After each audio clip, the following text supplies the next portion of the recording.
نحن ألممنا المستهدف في الكويت قبل قليل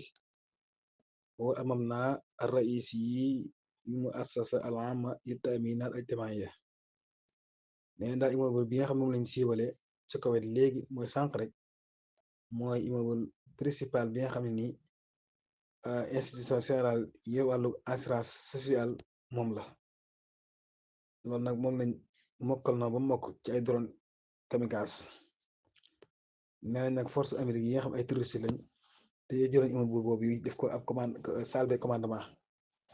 moom la ko defoon salle de commandement ngir seen installation nucléaire kii militaire yëpp yi nga xam ne Iran yàq na ko te base ba lay nekk di xali Salim dafaa jóge nag lu xam naa nekkoon foofee noonu nga xam ne comme aju na ci wàllu sécurité sociale rek day mën loolu dinaa fekk le foofu reculer mooy foofu ñu tusi léegi loolu léegi la ndax bi ñu ko site bi ko dugal mooy kii bi ñu ko dugal ay 2 heures nangam 2 heures 0 dafa 2 heures 1 minute sax kon léegi la doon dugg dugal naa ginnaaw sax waaw nee nañ loolu nga gis noonu mooy drone boobu wàcc noonu ci benn immeuble benn kii laa sama immeuble benn hôtel ci Bahreïn bi muy drone boobu yi nee na dañ leen assassiné benn officier américain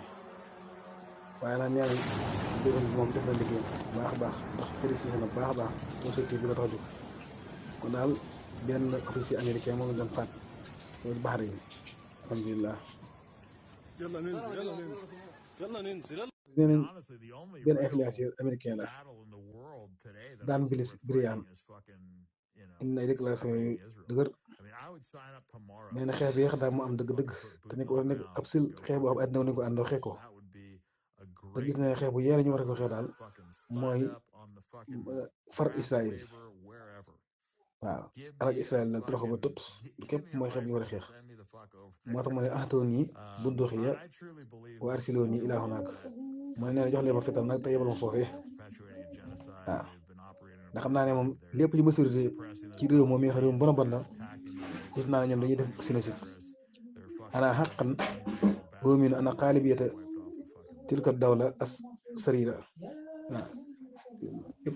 lépp ci réew moom ñëpp ñu bon lañ